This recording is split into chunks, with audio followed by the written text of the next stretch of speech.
안녕하세요. 중국 주식 전문 채널 찐중토입니다. 6월 29일 오늘 중국과 홍콩 증시 모두 약세장인데 지난주에 중국과 홍콩 증시가 소폭 상승했지만 이번 주 들어 좀 하락하는 모습을 보이고 있습니다. 중국 증시가 6월에서 7월로 넘어가는 과정에서 변동성이 좀 확대될 수 있다는 내용은 중신증권이 지난 6월 20일에 발간한 중국 시황 리포트에서도 명확히 언급된 바 있는데요. 6월 21일 리포트 내용이지만 참고하시라고 한번 반복해 드릴게요. 내용은 다음과 같습니다. 한편으로는 7월 반기 실적 시즌이 점차 다가오고 있고 중국 국내 단기금리는 계절적 영향으로 6월 말에 아마 상승할 것이고 고도로 일치한 컨센서스 하에 최근 장세의 유지 기간에 대한 시간적 제약이 점점 커질 것이다. 또 한편으로는 거래소에서 변동성이 매우 높은 종목에 대해 거래 정지 조사를 한다는 내용이든 자일리엔서 등 언론에서 보도한 많은 은행들이 예금 금리에 대한 권한 관리를 조정했다는 내용이든 이런 내용들은 다 최근 정책 면에서 능동적으로 시장 컨센서스를 관리하고 있다는 것을 설명한다. 투자자들의 행위가 계속해서 증시 스타일을 주도할 것이며 7월로 넘어가는 과정에서 투심의 변화는 증시 변동성을 심화할 수 있을 것으로 예상한다. 네, 오늘 본론으로 돌아와서 찐중투 구독자분들께서 해주신 질문들을 보면 거의 다 본인이 실제로 고민 중인 질문, 중국 주식과 관련된 실질적인 질문이라서 구독자분들 서로에게도 좋은 것 같습니다. 최근엔 개별 종목에 대한 질문이 좀 많아서 이렇게 영상을 준비했지만 이제는 구독자분들께서 가급적 다른 구독자의 질문 댓글도 챙겨보시면 좋을 것 같습니다. 이번 영상은 지난 6월 23일부터 28일 사이 구독자분들이 해주신 질문과 그에 대한 제 답글을 취합한 내용입니다. 총 22개 종목인데 상하 2편 영상으로 나눠서 공유드리겠습니다. 지금부터 화면은 안 보셔도 됩니다. 첫 종목은 중국 가전기업인 메이디集团, 메이디그룹이고 질문은 메이디그룹이 계속 하락세인가요? 이하 제 답글입니다. 올 2월 춘절 연휴 이후 증시 급락 후에 4월부터 일부 업종 종목, 예를 들어 제약바이오, 2차전지, 반도체 이런 업종들이 점차 반등세를 보이기 시작했지만 3일중공을 비롯한 기계업종이나 메이디그룹과 같은 가전업종은 현지 투자자들의 선호도가 약화되면서 계속해서 하락세에서 벗어나지 못하고 있는 상황입니다. 전통 가전업 자체가 성장성에 있어서 한계가 있다는 점도 있지만 또 올 들어 부동산 거시정책 강화, 즉 부동산 투기 억제라는 기조도 가전업종의 부담 요인으로 작용하고 있다고 봅니다. 또한 올해 상반기, 특히 4월과 5월 중국 실물 경제 지표 중 내수 지표가 예상치를 하회했다는 영향으로 작년에 잘 나갔던 내수 소비주, 예를 들어 음식료, 가전, 유통 등 이런 내수 소비주의 주가가 전반적으로 부진했습니다. 참고로 메이디그룹을 보실 때 경력전기, 거리電器 000651 이 종목을 같이 모니터링 하시는 게 좋습니다. 메이디그룹은 매출 구성이 에어컨 42%, 종합가전 40%, 경력전기, 거리電器, 경력전기는 에어컨이 69%입니다. 네, 다음 종목은 독감 백신과 혈액 제제 기업인 화란생우, 화란바이오. 질문은 오늘 한 증권사에서 화란바이오에 대해 언급하길래 검색해보니 주로 혈액 제품 연구 회사네요. 혹시 이 회사에 대한 찐중투님의 뷰는 어떠신지 여쭤봐도 될까요? 이하 제 답글입니다. 화란바이오는 제가 증권사 재직 시절에 2020년 4월 2일 강력하게 추천했던 종목인데 당시 추천 사유는 독감 백신 상위 기업, 코로나 백신 개발 착수 요 두 가지. 당시 추천한 후 하반기에 저에게 따로 문의 주신 고객들에게는 이익 실현을 권유드렸던 종목입니다. 2021년 6월 23일 현 시점에서는 추천하지 않는 입장입니다. 일주일 전에 다른 구독자분이 화란바이오에 대해 질문하셨는데 당시 제 답글을 그대로 복사해 드립니다. 화란바이오는 2020년 상반기 코로나 때문에 뜬 종목이라 이런 종목은 수익이 한 100% 정도 났으면 바로바로 이익 실현해야 합니다. 작년 상반기는 코로나 확산이라는 특수 상황에서 백신 관련주들이 급등했지만 하반기 들어 중국 국내 코로나 진정에 따라 이익 실현이 나오면서 종목의 펀더멘털로 다시 주목하게 됐습니다. 화란바이오의 매출 구성은 독감 백신 28%, 수혈제 26%, 면역계와 감염치료제 24%, 기타 혈액제제 20%입니다.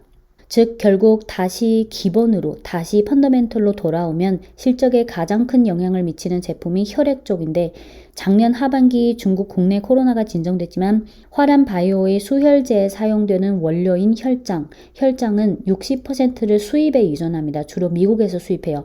글로벌 코로나 확산으로 인해 혈장 채집량 감소로 매출 확대가 어려워졌고 시간 관계로 더 이상 전개하지 않을게요. 테마주 성격이 강하다고 보시면 돼요. 네, 다음 종목은 태양광 유리 기업인 신이광능.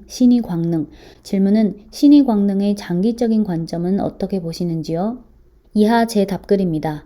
공급 면에서 보면 비록 중국 태양광 유리 양대 기업인 신이광능과 플랫글라스가 2021년에 생산 능력 확장이 있고 그 뒤에 있는 기업들도 생산 능력 확장 계획이 있지만 이중 유리의 비중 확대 및 생산 능력의 점진적인 확장 과정을 거쳐야 해서 2021년 수요와 거의 비슷하거나 수요보다 약간 적은 수준이라서 2021년 태양광 유리의 수급은 여전히 비교적 타이트한 상황을 유지할 것이기 때문에 태양광 유리 가격은 2021년에 비교적 높은 수준을 유지할 가능성이 높을 것입니다. 태양광 유리는 진입 문턱이 비교적 높고 기술 축적 외에 생산 확장 주기가 길고 자금 투입이 방대합니다. 지난 1, 2년 동안은 생산 확장이 주로 신이광능과 플랫글라스 이 두 기업에 집중되는데 두 기업은 원가 통제, 대형화, 자금, 생산 확장 등에 있어서 경쟁력이 뚜렷하기 때문에 주도적인 위치는 비교적 확고할 것으로 보입니다.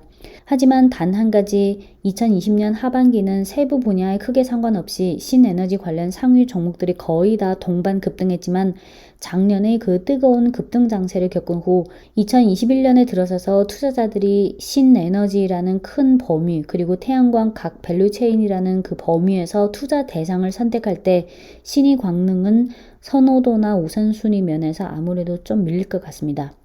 네, 다음 종목은 중국 스포츠 용품 기업인데 하나는 안타티유, 안타스포츠, 하나는 리닝입니다. 질문은 최근 안타스포츠가 급등하고 있는데 무슨 일이 있는지요? 이하 제 답글입니다. 리닝, 안타스포츠 등 중국 스포츠 용품 종목은 과거 증권사 재직 시절 2019년 7월에 심층 보고서를 통해 강력하게 추천했던 종목인데 그 당시 보고서 제목은 중국 주식 스포츠 용품 편 압도적 양강 구도 속 치열한 3위 쟁탈전.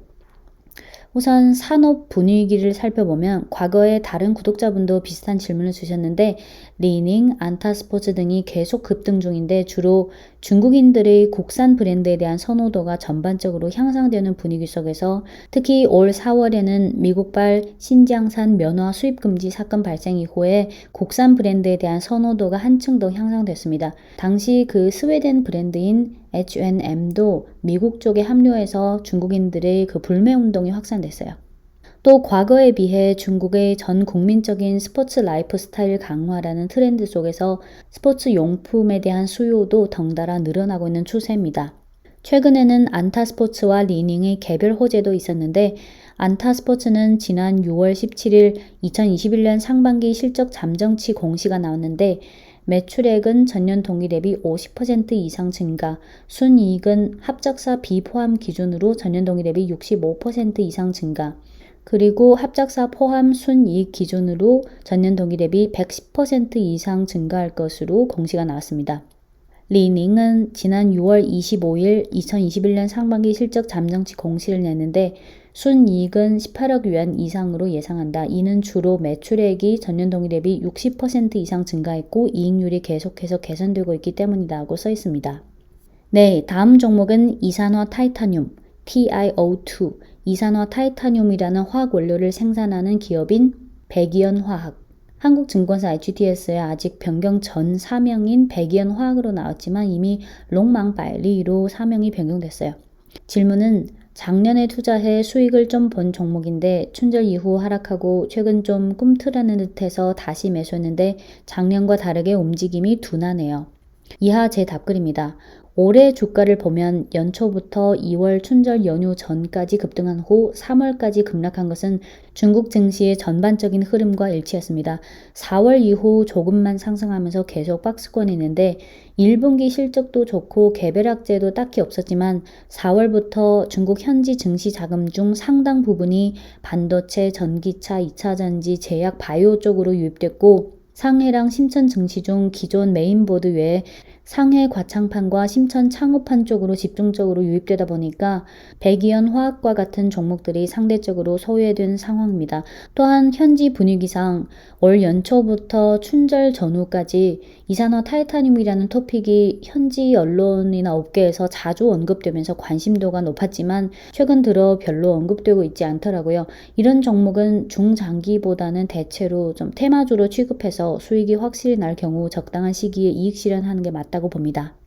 네, 다음 종목은 중국 디스플레이 1위 기업인 찡동팡 경동방, 영문명은 BOE. 질문은 BOE에 관심이 많습니다. 개인적으로는 디스플레이 산업을 좋게 보는데 앞으로 성장성이 어떨까요? 또한 OLED 소재 업체를 찾고 있는데 도움 부탁드립니다. 이하 제 답글입니다. 우선 결론부터 말씀드리면 BOE는 그리 강력하게 추천하는 종목은 아니고 향후 주가가 추세적으로 상승하더라도 상승폭에 대해서는 그리 크게 기대하지 않는 편입니다. 7개월 전에 다른 구독자분이 BOE에 대해 질문하셨는데 우선 당시 제 답글을 복사해 드립니다. 주가 측면에서만 봤을 때 BOE는 매출 구성상 아직 LCD가 80% 이상을 차지하고 있다는 점이 발목을 잡는 가장 큰 요인이고 물론 아주 길게 보면 아몰레드가 확실한 주류가 돼서 BOE의 매출 구성이 의미 있는 변화가 생기게 되면 좋겠지만 구독자분께서 개인적으로 디스플레이 산업을 좋게 본다라고 하셨는데 저는 그렇게 생각하지 않습니다. OLED는 어떻게 보면 공급으로 인위적으로 수요를 만들어야 하는 산업이라 생각합니다. 물론 BOE가 중국의 디스플레이 산업을 이끌어가는 기업이고 미래 잠재력이 있겠지만 현실적으로 제가 알고 있는 BOE는 최근에 이미 아이폰 13 인증을 받았지만 그 전에 화웨이 쪽 주문량이 대폭 줄어든 관계로 미국 제재 때문에 올해는 여러모로 그에 따른 도전을 잘 이겨내야 하는 한 해가 될 것 같습니다. 즉 아이폰 쪽이 중요하다는 거죠. 제 남편이 BOE의 아몰레드 핵심 부서에 근무하고 있지만 회사 측의 컴플라이언스나 그런 문제 때문에 자세한 얘기는 전개하지 않겠습니다. 중국의 디스플레이 종목을 보실 때 BOE 외에 동종 업종에 속하는 비전웍스 002387 그리고 TCL 테크놀로지 000100 이런 종목들을 같이 볼 필요가 있습니다. OLED 소재주는 한 10개 정도 있긴 하지만 대부분 심층거래소 내 창업한 상장사라 어차피 외국인 개인 투자자 매매 불가입니다. 그래서 OLED 소재주에 딱히 시간을 소모할 필요는 없어 보입니다. 네, 다음 종목은 생분해 플라스틱 기업인 찐파科技 금발 테크놀로지. 질문은 금발 테크놀로지는 실적 전망 다 좋은데 주가가 계속 빠진 특별한 이유가 있나요? 조정치고는 많이 빠진 듯합니다. 주가 조정 외에 투자에 큰 문제가 없을 듯 합니다만. 이하 제 답글입니다. 금발 테크놀로지가 춘절 후부터 즉 2월 18일부터 3월까지 26% 하락했는데 당시 중국 증시가 2월 18일부터 3월까지 전반적으로 조정하면서 웬만한 상위 종목은 거의 다 20%에서 40% 하락했기 때문에 당시는 개별 재료가 딱히 아닙니다.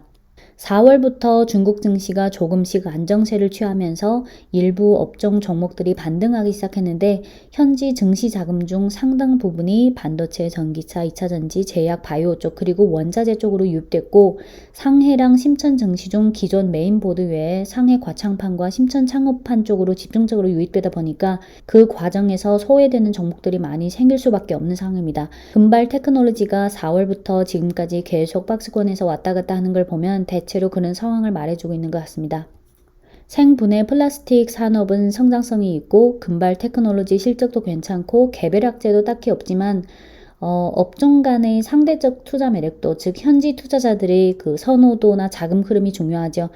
이 종목을 커버하는 현지 증권사가 별로 많지 않지만 이하 목표주가 그냥 참고하세요. 2021년 5월 25일 동북증권 39.6위안, 2021년 4월 28일 해통국제 38.6위안. 네, 다음 종목은 통신인프라 서비스, 즉 통신인프라 관련 설계, 건설 등 사업을 영위하는 기업인 중국통신服务, 중국통신서비스. 질문은 찐중투 과거 영상에서 차이나타워 말씀하시면서 언급하신 중국 통신 서비스라는 회사를 2020년 2월 초에 매수해서 현재 30% 이상 손해가 나고 있어서 더 기다려야 할지 고민이 되네요. 이하 제 답글입니다. 최근의 반등세가 조금은 더 계속될 것 같지만 중장기적으로 보면 상황이 그다지 낙관적이지는 않을 것 같습니다. 중국 통신 서비스의 매출 구성은 중국 내 통신사향이 56.7%, 중국 내 비통신사향 40.6%, 해외 2.7%. 여기서 중국 내 통신사향은 중국 3대 통신사와 차이나타워 등을 말합니다. 통신사향 사업과 비통신사향 사업을 나눠서 보면 통신사향 사업은 2020년은 코로나 영향으로 1분기 통신 3사의 5G 인프라 건설이 거의 다 지체됐고 2분기 이후부터 점차 회복되기는 시작했지만 문제는 고객사인 통신 3사 측에서 중국 통신 서비스 측의 가격 압박을 계속 가할 수밖에 없는 구조라서 향후 5G 관련 인프라의 지속적인 건설에 따라 동사의 매출이 계속 는다 하더라도 이익률 면에서는 아무래도 계속 불리한 입장입니다. 결국 이익률을 올리려면 비통신사향 사업 확장을 해야 하는데 특히 신규 고객 발굴, 비통신사향 사업 확장을 해야 하는데 2020년에 비해 2021년은 코로나가 한층 더 진정되면서 신규 고객 발굴에도 박차를 가할 듯합니다. 가격 압박이 계속 있을 수밖에 없는 통신사향보다는 중장기로 보면 비통신사향이 돈이 되는 사업이지만 문제는 인건비나 원자재 등 가격이 상승하는 추세 속에서 비통신사향 사업이 원하는 대로 잘 될지에 대한 검증이 필요한 상황입니다.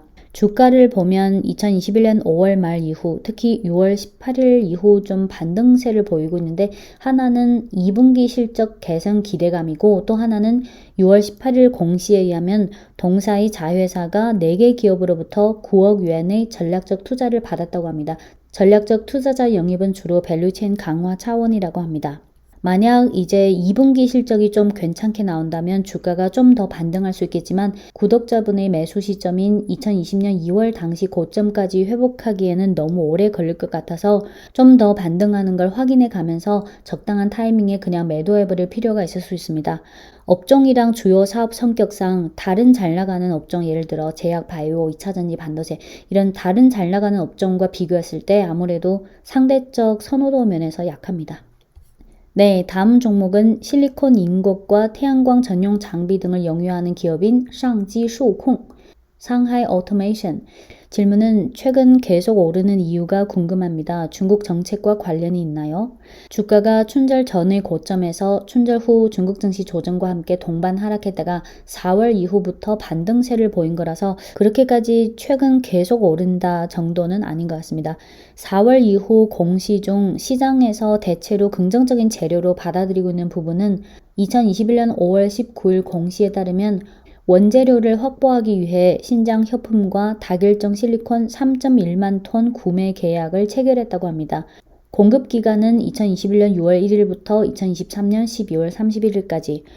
6월 28일에 중국 현지 증권사인 절상증권이 상하이 오토메이션에 대한 매수 리포트를 발간했는데요. 리포트 내용은 6월 27일 단결정 실리콘 웨이퍼 3기의 가동 개시에 따라 생산 능력 확장 속도가 예상치를 상회했다. 2021년, 22년, 23년 순이익은 각각 20억 yuan, 35억 yuan, 50억 yuan으로 전년 대비 증가율은 각각 278%, 75%, 42%, PE는 24배, 14배, 10배 예상합니다. 만약 실리콘 결정립 사업을 고려한다면 2022년부터 23년 순이익이 비교적 큰 상향 잠재력이 있을 것으로 전망한다. 매수 의견 유지한다. 네, 다음 종목은 중국 서부 지역 슈퍼마켓 기업인 홍치連鎖, 홍기체인. 질문은 홍기체인의 주가 하락 원인이 궁금합니다. 이하 제 답글입니다. 이 종목은 아마 아주 옛날에 한국 증권사에서 추천했던 종목이었던 것 같은데 홍기체인처럼 시총이 과도하게 작은 종목은 커버하지 않은 편이고 아예 투자를 하지 않은 편이 좋겠습니다. 올 들어 홍기체인의 악재를 살펴보면 우선 올해 1분기 실적이 마이너스 상장을 기록했습니다.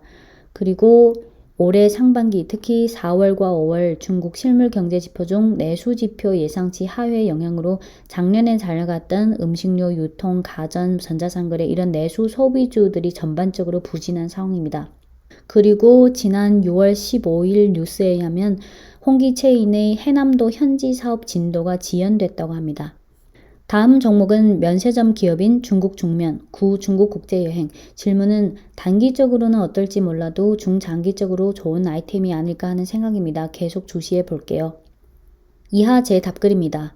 올해 1분기 실적이 컨센을 하회해서 시장에 실망감을 줬으니 이제 2분기 실적의 컨센 하회 여부가 투심에 있어서 중요한 기준이 될 것 같습니다. 저는 향후 주가에 대해 딱히 기대하지 않는 편이고 계속 이렇게 박스권에서 머물러 있을 것 같습니다. 물론 중국 중면이 여전히 시장 점유율 80%인 절대적인 1위 기업이지만 과거에 비해 그 절대적인 독과점, 절대적인 희소성에 따른 현지 투자자들의 높은 투자 선호도 면에서는 조금씩 약화되고 있다는 게 현실이니까요. 네, 지난 6월 23일부터 28일 사이 구독자분들과의 Q&A 22개 종목 중 12개는 여기까지 하고 이어서 바로 다음 영상에서 나머지 10종목도 공유 드릴게요.